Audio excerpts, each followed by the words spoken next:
Billie, Billie, Billie. It's not birds of a feather should stick together. It's birds of a feather flock together. Birds of a feather, we should stick together. I know I said I'd never think I wasn't better alone. Can't change the weather, might not be forever, but Billie, I love your song. Love it.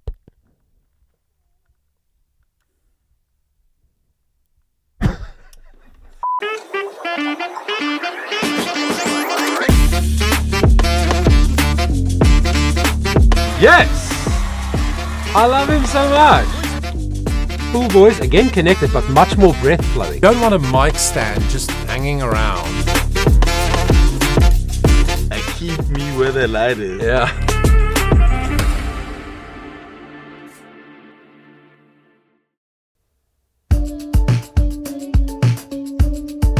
I want you to stay till I'm in the grave,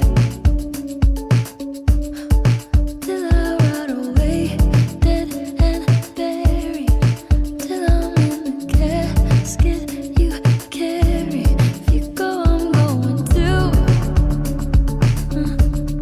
'cause it was always you. You. And if I'm turning blue, please don't save me. Nothing left to lose without my baby. Birds of a feather. Nice. Welcome to the channel, guys. If you're a fan of Billie Eilish, you came to the right place. If you're a fan of this song, you also came to the right place because I am also a fan of this song. I actually listened to this song for the first time yesterday. It is now the 10th of September, 2024. Don't judge me because I found out the album was released in May. And it's her first full album since Happier Than Ever in 2021. So that's interesting. So this song just popped up and I looked at it and I was like, I really dig it. I really do. Super, super catchy. So D major. Sounds like major seventh chords. That's a minor 7. Minor 7.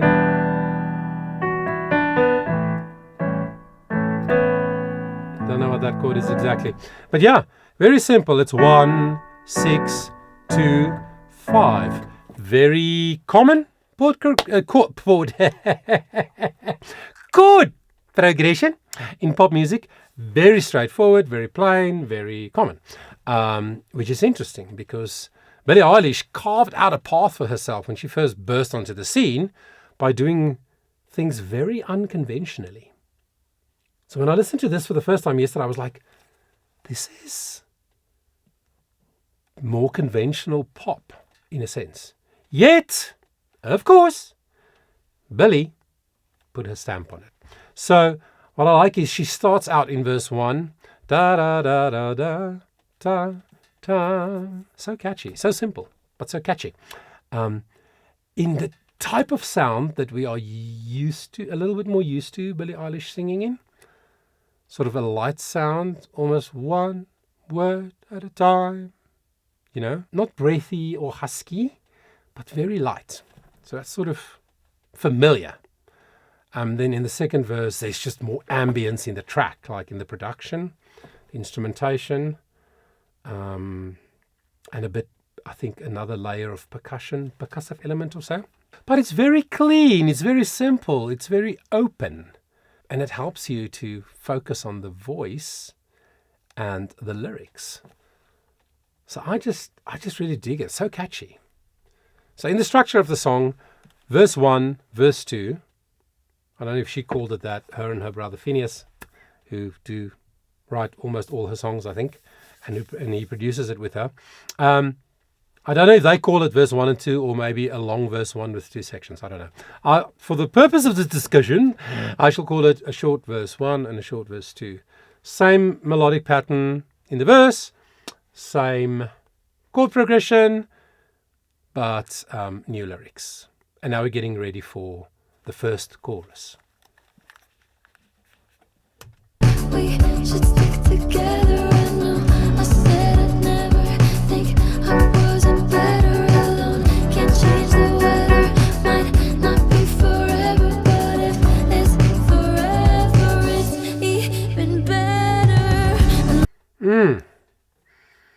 Okay. So that, I don't know. I thought that was the whole chorus. Clearly it was the chorus. Oh, I forgot to say one other thing. Did you notice how short the intro was?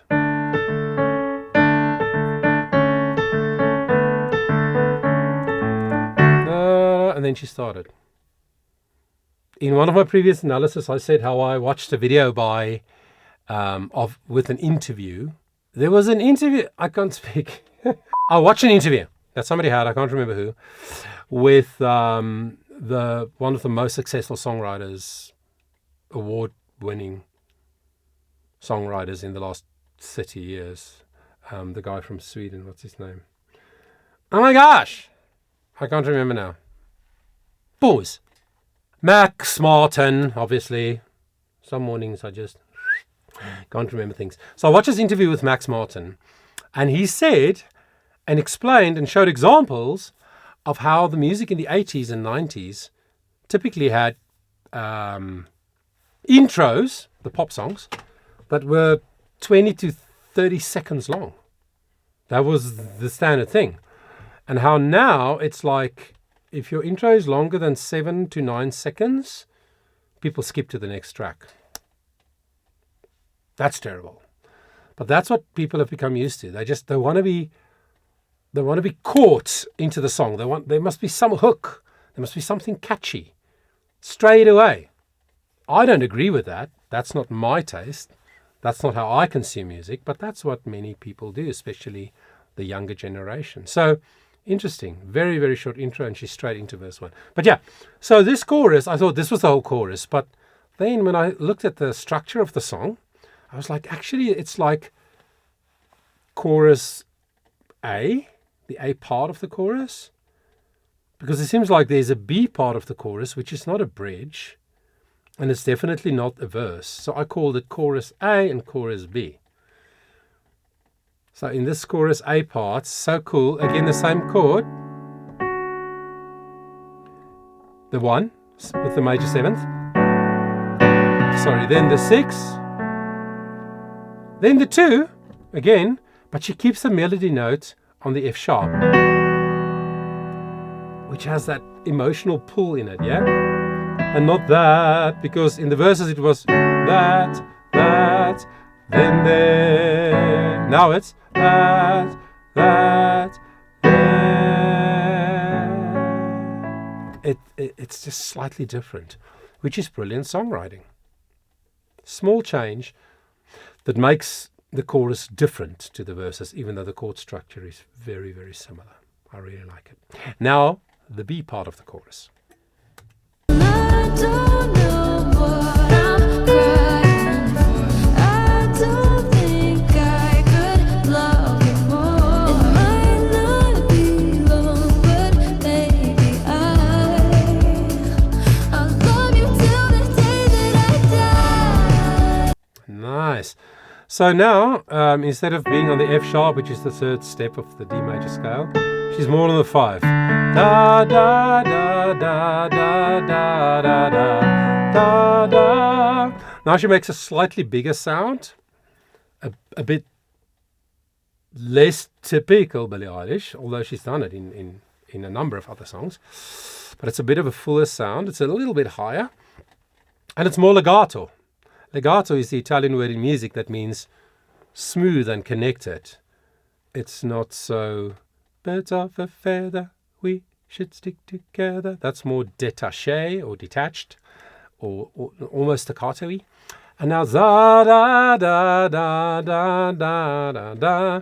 So cool. Small things in the songwriting and in the vocal application that makes it interesting. And this is something that most people won't notice. They'll just go, oh yeah, this song is nice to groove to, which is cool. But I just thought it's interesting to mention these things. And then this part of the song that comes now, I made notes. I called Till the Day That I Die repeated as a chorus extension. It's almost like a post-chorus. Some songs have that as a classified part of the song. Really, really cool. So let's listen to that. Till the day that I die, till the light leaves my eyes. Bit of that cry in her voice here. Till the day that I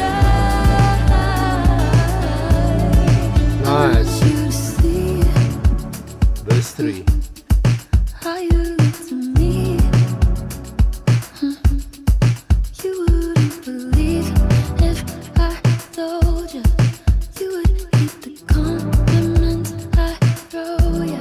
But you This is so interesting. It just goes.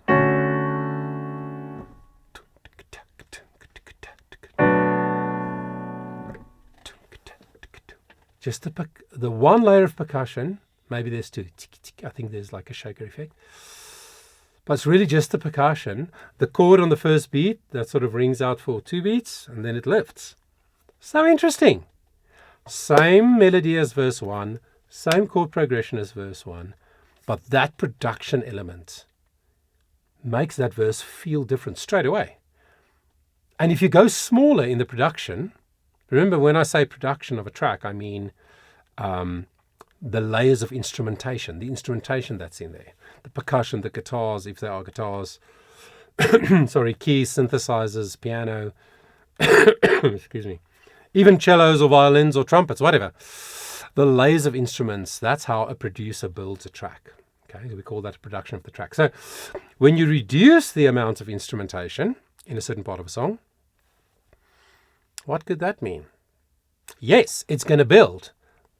Somewhere they're going to add some layers again to build it. And somewhere in the song there likely will be a bigger part where there's way more layers of instrumentation in the track. And all of this is just good production to make the song stronger. I love it. Verse 4. Small verse 4. so full of shit. She tells it straight. Tell me it's a bit. Similar things. Say you don't see it. Your mind's polluted. But there's a bit more happening now. You wanna quit. Don't be stupid.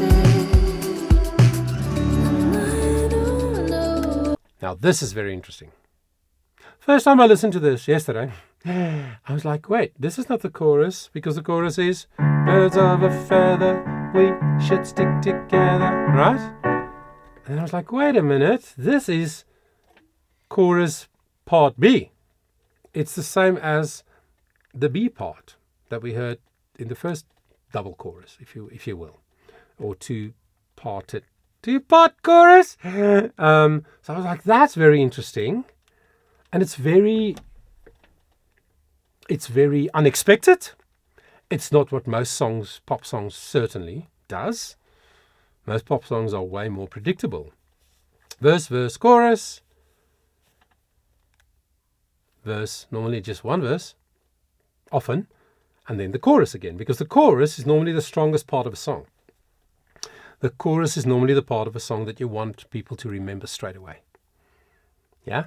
But in a brilliant song, in brilliant songwriting like this, there are several parts of the song, for me personally, that is so catchy, such a hooky part of melody and structure and production, that I remember various parts of this really, really easily. But yeah, so after verse 3 and 4, you could say, comes the second part of the chorus, the B part of the chorus. Interesting, very interesting.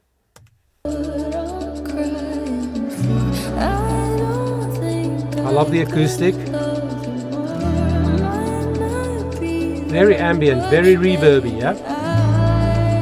It's going to build. Now the A part of the chorus. Interesting.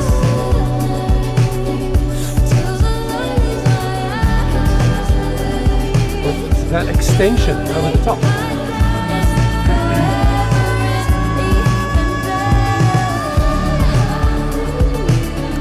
Okay, we have to stop there because that's not something Billie Eilish often does. That's the A4, B5, C sharp 5, D5. She normally doesn't sing in that range. Well, she doesn't sing in that range often.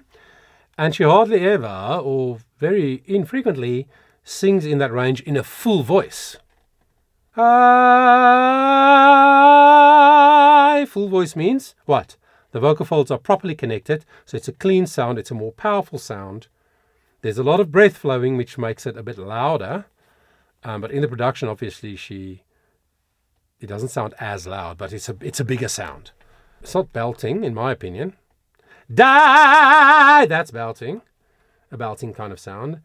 It's just a full, beautifully connected sound, which shows you that this woman really knows, understands, and are able to control her voice.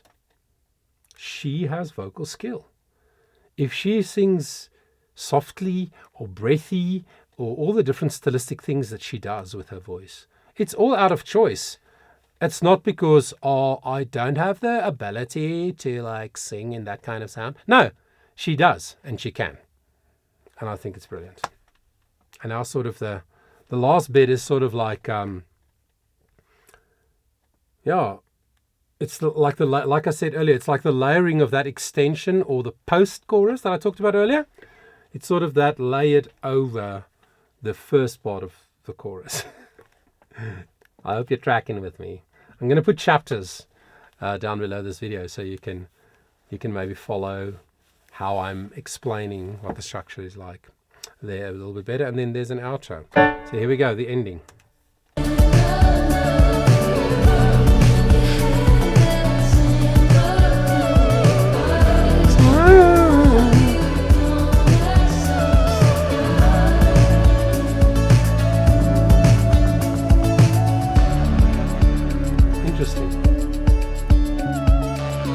Now it's not a voice. I don't think it's a voice. I think it's a synthesizer.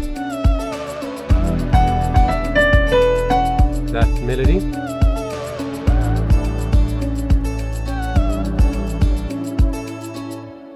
So cool. So cool. I will put a link below for you if you want to quickly go straight to watching the full track. I get so frustrated because I still get comments from people below my analysis videos that says, "Oh, you talk too much. I just want to listen to the track." I'm sorry, but if you want to listen to the track, go and listen to the track. Don't click on a video with the title Vocal Coach Analysis if you don't want to hear an analysis. Sorry, but I get a little bit annoyed. So, of course I stop and talk about it because that's what this is about. It's about analyzing, why is this song so good? Why did it have the effect on me the very first time that I listened to it? There are reasons. It's not just, oh, I like it. That's just a statement. But why? What is it that makes it so good? And that's why I do what I do on this channel. From a vocal coach perspective. I'm not a producer. I'm not a rock musician. I play the piano and I sing, right? So from my perspective and with my experience of working with voices, I love to analyze and try to find out what makes a song so cool, so effective, so catchy. And I heard that, or saw yesterday actually, that it was number 2 on Spotify. Top 10 at the moment. So doesn't surprise me. Great song. Thank you for spending the time with me. I hope that you will subscribe if you haven't. Please do that. It will really help me. It would make me very happy. And also give the video a like if you enjoyed it. I really appreciate it. Leave a comment if you have more backstory, if you're a huge Billie Eilish fan. If you're a huge Billie Eilish fan and you know a lot about how her life was going and what made her write this song and backstory about the album, anything like that, I really love reading your comments. And so does everybody else who go to the comment section. People learn from you if you know stuff. So please let us know. Until next time, I want you to remember that your voice matters.